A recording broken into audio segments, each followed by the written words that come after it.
우리가 즐겨 먹는 음식 중에서 기생충이 가득한 음식이 숨어 있는데요. 주의하셔서 드셔야 합니다. 아마이 영상을 끝까지 보고 나신 후에는 이 음식을 피하게 되실 수도 있을 겁니다.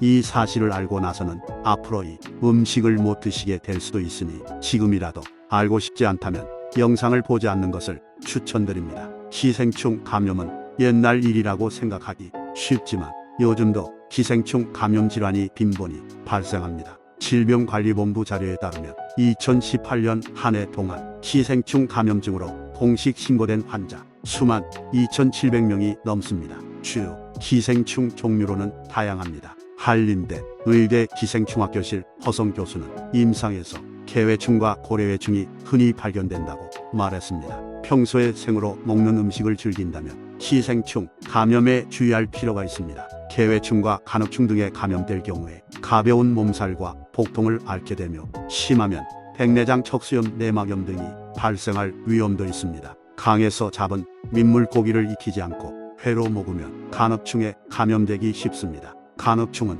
슬개즙이 내려오는 통로인 담관에 기생하면서 여러 가지 병을 유발하는 기생충입니다. 상복부 통증과 설사, 발열, 황달 등과 같은 증상이 나타나면 간흡충 감염을 의심할 필요가 있는데요.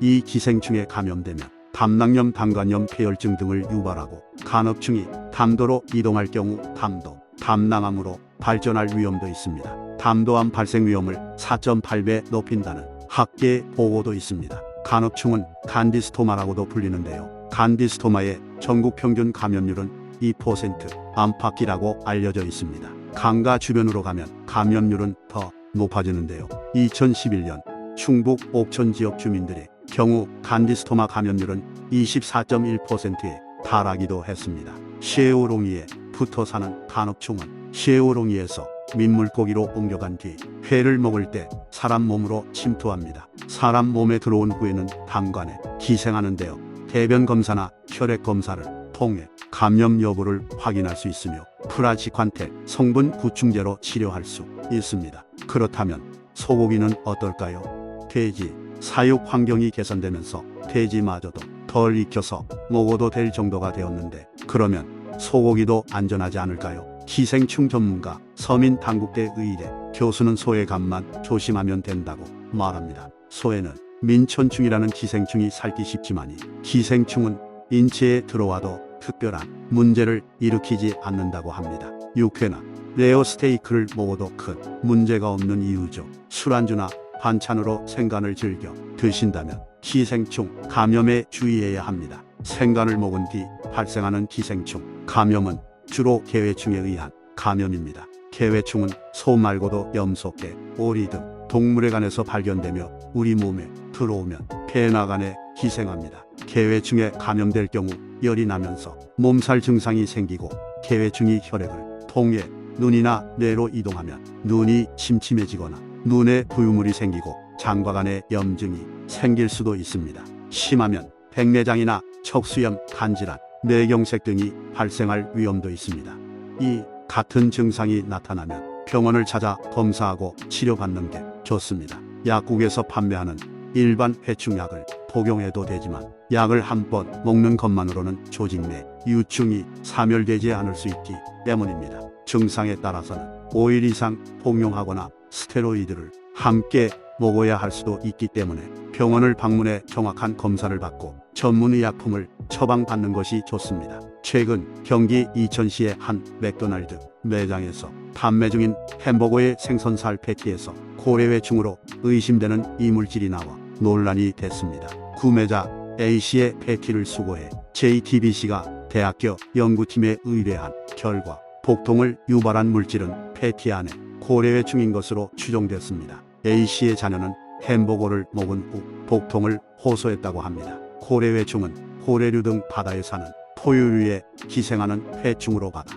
생선을 통해 사람에게 옮겨집니다. 2cm에서 3cm 정도 길이의 고래회충 유충은 위장벽을 파고들어 통증을 유발합니다. 이것이 인체 안으로 들어오면 몇 시간 내로 구토와 급성복통, 의외형 형성 등을 일으킵니다. 주로 연어, 홍돔, 명태, 고등어, 오징어, 광어 등을 날로 먹고 위장관 증상이 나타나는 경우에 고래회충을 의심해 볼 수 있습니다. 감염 부위는 80% 이상이 위장이고 소장, 대장, 식도 등으로 이동하기도 합니다. 기생충을 제거하면 완치되며 특별한 후유증은 없습니다. 고래회충이 의심된다면 내시경을 통해 진단을 받아보는 것이 좋은데요. 내시경을 시행해 유충을 제거할 수 있습니다. 고래회충 감염을 예방하려면 바다 생선을 날로 먹지 않는 게 좋습니다. 보관법도 중요한데요. 영하 20도 이하에서 냉동 보관하거나 60도 이상 온도에서 1분 이상 가열하면 사늘합니다. 신선도가 떨어지기 전에 신속히 내장을 제거해 보관하거나 충분히 가열 조리해 섭취해야 합니다. 기생충에 감염되지 않으려면 음식을 익혀 먹고 1년에 한 번씩 알벤다졸이나 플루벤다졸 성분 구충제를 복용하는 것이 좋습니다. 알벤다졸, 플루벤다졸은 몸속 기생충이 포도당과 같은 체내 영양소를 흡수하는 것을 막아 사멸시킵니다. 특히 공복에 먹으면 기생충 사멸 효과가 높다고 합니다. 다만 구충제를 먹은 뒤에도 계속해서 항문, 부위가 가렵고 복통, 버짐 등과 같은 증상이 있다면 병원 검사를 통해 전문의약품을 복용해야 합니다. 오늘은 기생충에 감염될 우려가 있는 음식에 대해서 알아보았는데요. 말씀드린 음식들이 무조건적으로 기생충이 있으니 드시지 말라는 것이 아니며 분명한 영양학적 이점을 가지고 있는 훌륭한 음식들이 많습니다. 그러나 기생충에 몸에 미치는 유해성과 감염 사례를 초점으로 주의하시길 바라는 마음에서 영상을 제작한 것이니 오해 없으시길 바라겠습니다. 오늘 영상이 도움이 되셨다면 소중한 분께 이 영상을 공유해 주세요. 저는 더욱 유익한 영상으로 다시 찾아뵙겠습니다. 구독, 좋아요, 알림 설정 누르시고 무병장수하세요.